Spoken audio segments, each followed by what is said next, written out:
Hello and welcome to a very unusual episode of the Architecture Made Simple podcast, being recorded in front of a live audience. Tim and I normally sit in a room on our own and chat rubbish. Today we're sitting in a room surrounded by people, possibly chatting rubbish, and we have a guest who Tim has known for a very long time. So Tim, I'll let you do the introductions. So Roger, who's with us today, Roger Tyrell, is a good friend of mine and has been a mentor of mine for some 20 plus years. He's my first tutor at the University of Portsmouth, where Roger now continues to lecture. I don't think there's been that many departures from the University of Portsmouth in that time. A few. But in terms of his practice, Roger also runs a group which is a core of individuals and creatives and practices, architectural practice predominantly, where we have conversations and enable projects that talk about emerging practice in the architectural field. So I thought it'd be quite fun to have a chat with Roger because he's helping me with my my practices as we grow and develop on our creative journey, and he will offer a little bit of a different perspective on how we might see architecture and the creative process, I think. And also may give a little bit of perspective of where I come from on things. So over to you, Roger. Tim, thanks for the invitation to come here, and also thanks for your very generous introduction. As Tim has said, I teach at the University of Portsmouth across all kind of undergrad and postgrad programs. My research interests is within the realm of philosophy, and particularly a stream of philosophy called Phenomenology. Easy for me to say, huh? And Phenomenology is all about seeing beyond the appearance of things, seeing beyond the way that things present themselves to us and the world. And I guess the father of that stream of philosophy was a man called Martin Heidegger. Martin Heidegger talked endlessly about processes of building, and he used the processes of making place to explain his particular take on phenomenology. And one thing he spouted on about almost endlessly was one of these, a jug. And what he wanted to understand is what is the jugness of jug. So if we kind of reflect upon that for a moment, would anybody like to suggest what makes a jug a jug? What could a jug not be without? Liquid, okay. Or the ability to hold liquid. The ability to hold, to constrain, well, and let it out. Okay, great, excellent. Well, you're all right, but wrong. Because what Heidegger suggests is the jugness of jug is defined by the void. Because it's the void that allows the jug to be a jug. And without that void, it can't be a jug. Yes, but with the void, it could be just a hollow sphere, then it couldn't be a jug either. Okay. So it has to be a void with access. Yes, but I suppose that's what he's saying, that it's a void extending into the realm of the deities. Right. Yeah? So, with that in mind, what interests me is, these kind of essential questions about architecture. And I'd like to tell you a little story, but I need 2 volunteers. Great, Gemma, thank you. Any others? Yep, that's great, thank you. Okay, so the story goes like this. Many years ago, a little boy and his 2 sisters came to stay in our family home. He's named Anthony, and he is the nephew of my wife. We had a great weekend. We played football, we went to the beach, we did all the things that, kids love doing. But by Sunday afternoon, you could see Anthony was getting a bit bored. And he came and sat on the sofa next to me, and he said, "Uncle Roger, what can we do?" I said, "I don't know. What do you like doing at home?" He said, "Could we build a den?" Wow. Teacher of architecture. What don't I know about dens? However, that little boy on that Sunday afternoon taught me the essence of architecture and the essence of making place. So, could I ask you to be Anthony? And if you come sit on the sofa. On the sofa? The sofa. Yeah. Socially distanced, of course. So, Anthony was sitting there, and the first thing he did was he got some cushions off the sofa. You might need to help me with this, Tim. And he started covering himself up. So at this point, because it's a podcast, I'm going to explain that Brendan's just sat on a chair and is now being covered in cushions. Now, it had a degree of denness, but it was a bit problematic because his two sisters could start poking him and tickling him. So what he did, he just threw the cushions down in frustration. Then he said, "What else can we use, Uncle Roger? What else can we make a den with?" So I said to him, "Okay, let's go and get a sheet." Oh, it's over here. No, I've got one in here too. So, Anthony, if you'd like to sit on the floor for a moment. You're standing there on the floor? Yeah, that's fine. Yeah. If you come a bit closer. Yeah. So what we did, we just strung the sheet from one chair to another. No, it's one of those sheets that's it. And Anthony, if you could just go underneath. So, we have a den. But, this is where you come in, Gemma. You could come round this side. At this point, I think it gets really interesting. Because he said to me, "Uncle Roger, could you be a lion?" So now at this point, we have two grown adults playing on the floor, one underneath a sheet between two chairs, and the other pretending to be a lion. You do better than that, Gemma. Excellent. Okay, thank you both.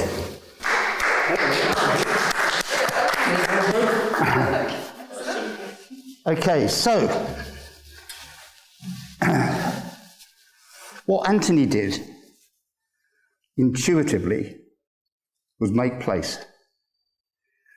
And he made place in a way that illustrates the three key elements of making place. The first is retreat. He had a place to go within. The second thing he had was prospect. He could see out. But then the lion. The lion was the reason he retreated. So he had in his imagination this idea that the world is filled with things designed to kill you.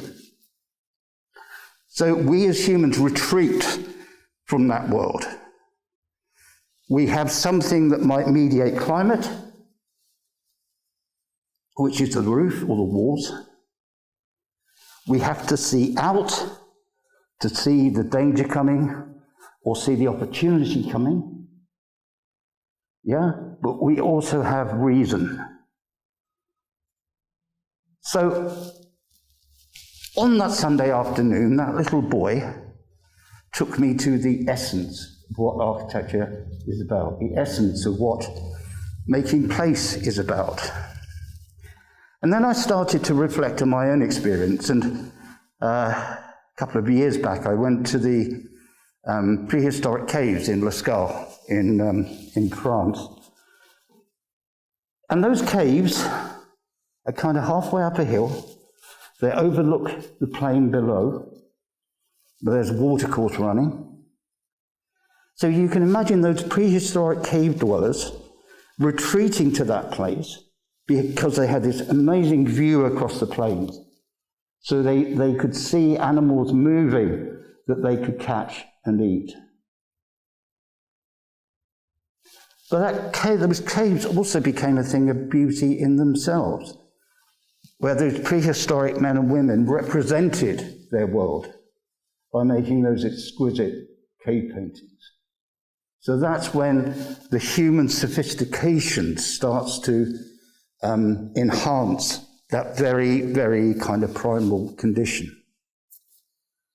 So even the most kind of prosaic place has those qualities. If you think, for example, of any bus stop in Salisbury,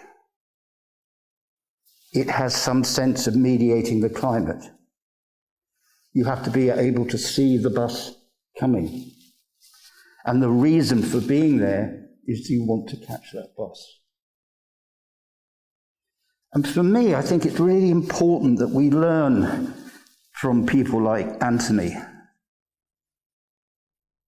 I think you touched upon it earlier. You know, we all put this stuff, we populate our lives with stuff. And most of that stuff kind of gets in the way. So, you know, I'm an academic in architecture, and I can use some big words to describe things to other academics in architecture who will reply with some big words. But that's a very kind of narrow frame of conversation. And it doesn't have meaning for anybody who sits outside of that bubble. So I think when we're talking to the public, to our clients, to our collaborators, it's sometimes interesting to kind of cut all that stuff away, get to the essence of what it is that we really are trying to achieve, and achieve it.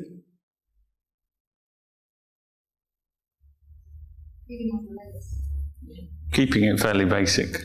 I think it's keeping it simple in a way, isn't it? A lot of the time. Yeah, but I think what's interesting is that Anthony never went to the University of Den making. And to my knowledge, nobody has ever taught him to make a den. But I bet if you ask any 4-year-old to make a den, they could do it, and do it with some success. I think when we teach, I expect we do a similar thing. When we get first years or foundation students in to learn a little bit about architecture, it's almost as if, you know, they need a shoebox, and everyone's can manage their space within a room, so they know where to put a lamp, they know where to put a table, they know where to put a chair. But what they sometimes don't recognise is the spaces that they're creating in doing those things. You know, there's sort of an intention. But the architecture, sort of the learning to create more different functions of that space, I suppose. Absolutely. And I think we also need to recognise that we all design every day. I mean, we all designed this morning when we chose clothes. You know, does this go with this? Not quite sure. What's the audience going to be? That's another question we ask, isn't it? How do I dress today? Quite well, you've got better socks than me. I've got my 18 socks on. These things are important. It's detail. It is detail. It's detail. Yeah. For the record, there's some excellent matching socks and shirt. I was just thinking the same. Yeah, it's working. It's working. Was I the only one this morning who just picked up whatever was on top of the pile in the drawer? No, That cannot be true. That masked shirt trousers ensemble is perfect. It's very blue. Yeah. Any thoughts? Yeah, I was just thinking about this sort of. I love the basics of architecture. I love the basics of shape and place and orientation, surface, material. Those things are quite key in how I approach design in practice, both as an architect, but also now as a sculptor. But it's sort of it's almost as if we're beautifying things to the point where this is the way that we're going to do stuff. So if I depart in any way from the grand design or the Howden's kitchen, then my clients get a bit flustered.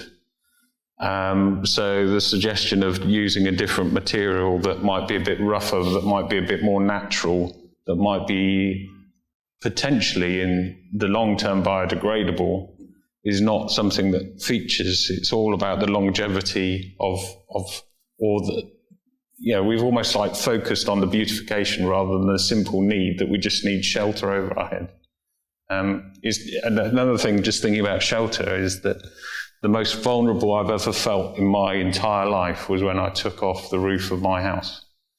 And I sat there, and what was a split-second decision on the roof, because it would be more economic to put back a new roof, felt like the wrong decision when the old roof had gone. And to look up at the clouds from the place that you've got a mortgage, reliant on the weather, is quite a scary position. Well, you may not have had the retreat, but you had the prospect. Yeah, you did have the prospect, yeah. It was a nice view. It was a very good view.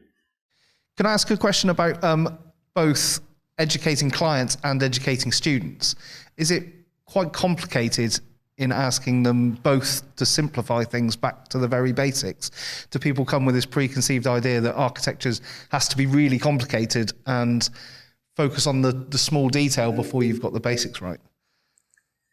Yeah, I remember going to a lecture when I was a student by a then famous structural engineer who actually got members of the audience out to demonstrate what it feels like to be a column and what it feels like to be a beam. And that was a method of kind of embodying knowledge, which I think is really, really important, because if you're being held up by two of your peers and you're acting as a beam, you know exactly what a beam feels like. We're a beam to have feelings. And I think it's that embodying of knowledge that's really important, because it's that embodiment that stays with you. You kind of carry it. I don't know if that answers your question. Totally answers my question. Yeah, because my view of as a Luddite, as someone who's not an architect and not a designer of buildings or spaces, when I watch architecture programs on the TV or talk to Tim about architecture, I always focus on the small details and the kind of the beautification at the end of the project. And I suspect it's really hard to get people to stop thinking like that when you initiate conversations with them at the beginning. Is that chance to stand back and to, what we've been talking about largely part of our discussions today is just that time to stand back and realise what it really is all about. And more often than not, when you're designing homes or, even offices, there'll be a defined function for that space. So because you put that label on it, that's what we need to have. Let's shoehorn that stuff in there. We know what kit we want. We know what plugs we need. That goes in there. But your bedroom doesn't need to be your bedroom. It can be a living space, or, you can mold those spaces to be whatever you want them to be. But it's almost like a preconception, isn't it? It's like, this is how it's got to be.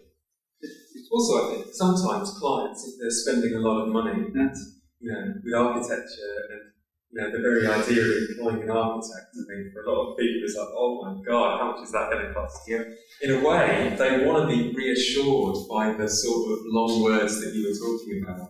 If you're paying out, there's this something, it doesn't necessarily come from the right place. It might be coming from a place of fear a bit, but in a way, a lot of people, if an architect comes to the house, you want them to baffle you with big words, and it's kind of weirdly reassuring to know that there's an expert. Here is an expert.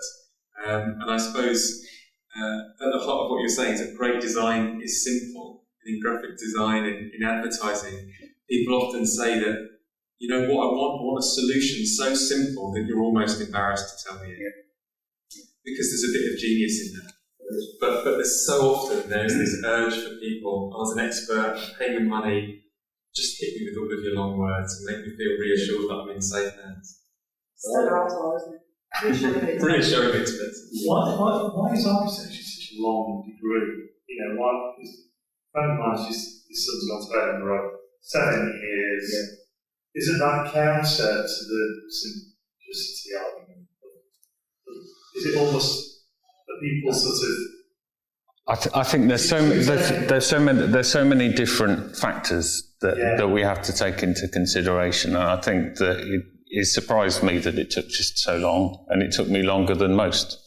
But the strange thing is just how, when I talk to clients, is just how tiny and infinitesimal some of the problems are. Maybe it comes down to a window handle, or it comes down to a flashing, or it comes down to a detail that then might have a ripple effect. So, a client might say, I want to move the bath from there to there. And then you've got to figure out a way of getting the waste down to there and then across to there and before you know it, you're spending the afternoon trying to figure out how the bath goes in that corner. But the client doesn't need to know that. So you've got to be able to understand that process, deal with that process and flip it round. But at the same time, you're thinking, right, okay, well, if the bath's there, then they're not going to get the morning sun. Or, it works on an emotional level as well as a practical level. And I think often we fall back into this practical method, and we talk about value, and we talk about money, and we talk about the material benefit of employing someone. When I go to clients' homes and talk to them about the value of what we do, I think that I get concerned and I get frightened by the fact that people aren't prepared to pay for my help, because what happens is that I know that they're going to go down this horrible journey where they're going to lose all their money. They're going to lose twice as much money as I could potentially save them. They will be exposing them to greater risk because they've got no control over what they're creating. And I suppose it's about communicating that benefit, as it is with all of us as creatives, to go, right, okay, well, this is how we can help you. It makes me think of the Picasso, the famous Picasso quote about it's taken me a lifetime to be able to draw with such clarity, or to see with such clarity. That's the reason why I guess that's the reason I had to study for so long, is because the craft of it. You can't do anything creative until you've got the craft. You can't do anything creative until you've got the tools. And those tools are going to be the thing that maybe take the time. And then you can express yourself in simple terms with the confidence that you've got all the tools at your disposal. I mean, it may be an act of heresy to say this, but I don't think architecture should be taught in universities. I think universities' structures and ways of being are very often in conflict with architecture as a discipline, as a way of thinking, as a way of being.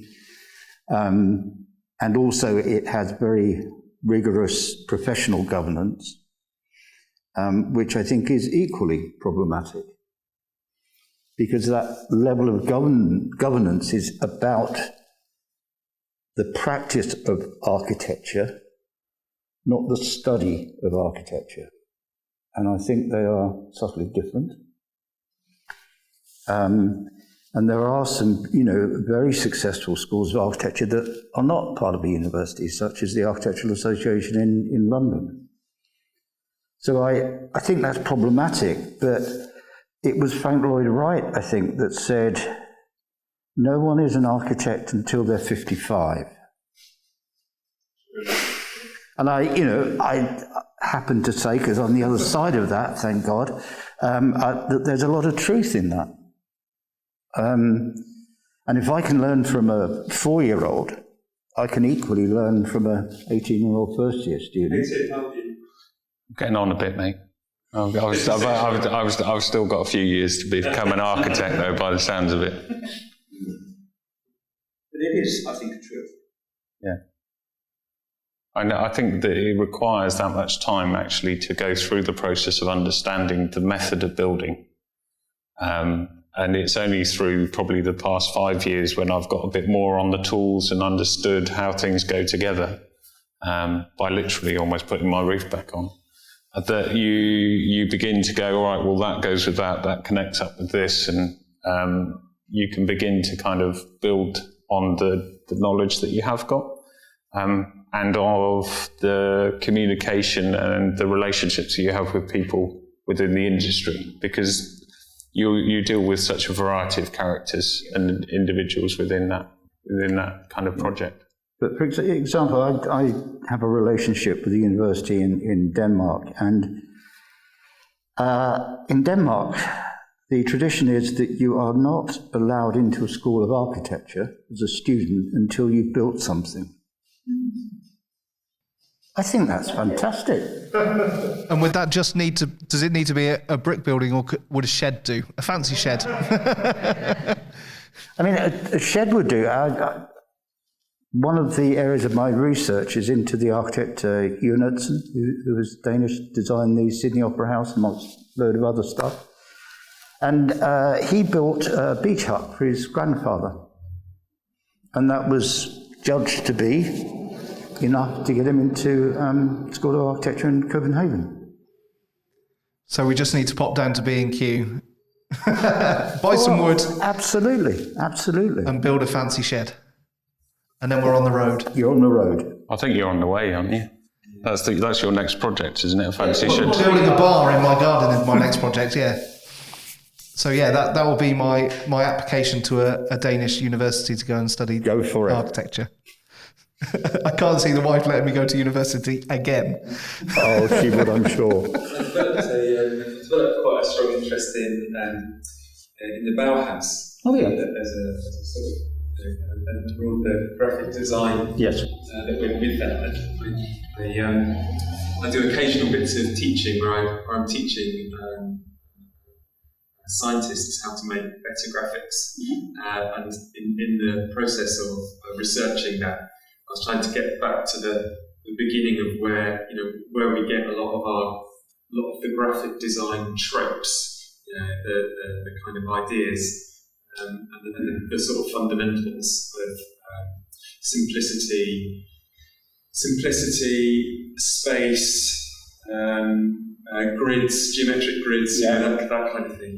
But crucially, the simplicity and the stripping away of unnecessary adornments.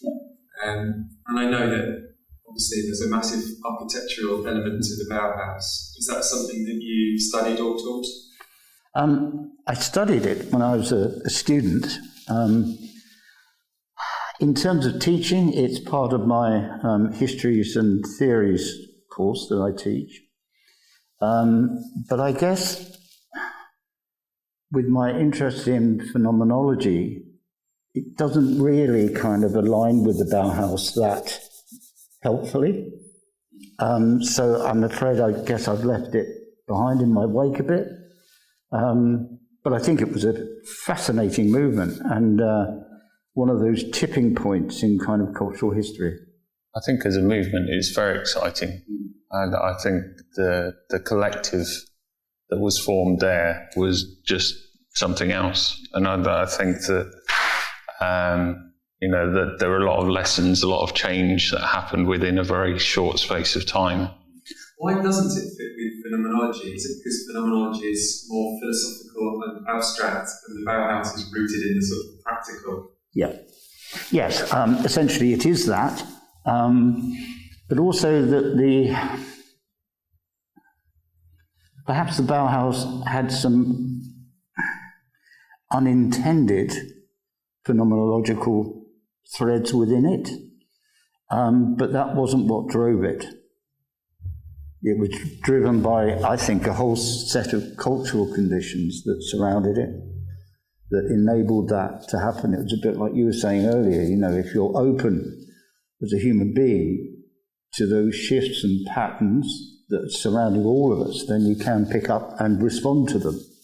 And I think that's precisely what Gropius et al. Did.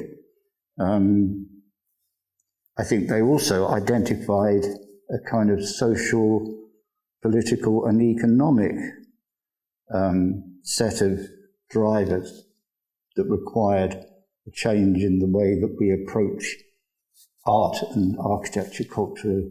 Strange, isn't it? Because it's sort of like, to me, it's sort of the energy and the emotion of that movement encapsulated in, just boxed almost within that space. And sometimes when we create the shelters and we create these minimal spaces, there's this obsession with minimalism and there's a purity to that, and there's purity about materials. But until someone inhabits that space, until a 4-year-old makes a mess of it by throwing a yogurt on the floor because they're in a tantrum, that space doesn't have any energy, doesn't have any kind of architecture. So it's almost to me that the people, and the Bauhaus is maybe an example of that, is that the people were the more important bit about the architecture that we sometimes don't talk about. So we talked about the roof and we talked about the walls of the shelter, but the people and the fear and the reason for building the shelter was something that we've sort of forgotten a bit. Yeah, I mean, it's a little like going to see a new client and trying to understand how they live and how they aspire to live. So maybe rather than saying, how many bedrooms do you need, you might ask, how many people need to sleep here? Because as soon as you say a word like bedroom, it's so culturally loaded. If you talk about places to sleep to first-year students, they're immediately in their own bedroom. Bed, wardrobe, dressing table, Xbox, TV. But actually, we don't need necessarily to sleep in rooms that are only used for 7 hours a day. And when we start to think in those more challenging ways, often the outcome is something much more interesting. Do you think the phenomenological element of your interest is about almost an abstraction of space? Is that? It's an abstraction of space to come back into space, I guess. Yeah? Yeah, so you've got to it's sort of like you stand back from the space that is an objective world. Yeah. Have a think about what you're doing in layman's terms, and then come back into the space, but with a bit more fresh thinking. I really like that. How many people need to sleep here, rather than how many bedrooms do you need? Because you're so right, bedroom. There's so much baggage. Is that way of thinking a good example of what phenomenology is? Yeah, I think it is. I mean, it's looking beyond the way that things are kind of just presenting themselves to us and trying to understand what's at the essence of what we're trying to achieve. Yeah? So, for me, a lot of that is about going back. So a couple of years back, I published a book on three Nordic architects, Jonathan, Alvar Aalto, and Sverre Fenn. And they all went back. they went to ancient places.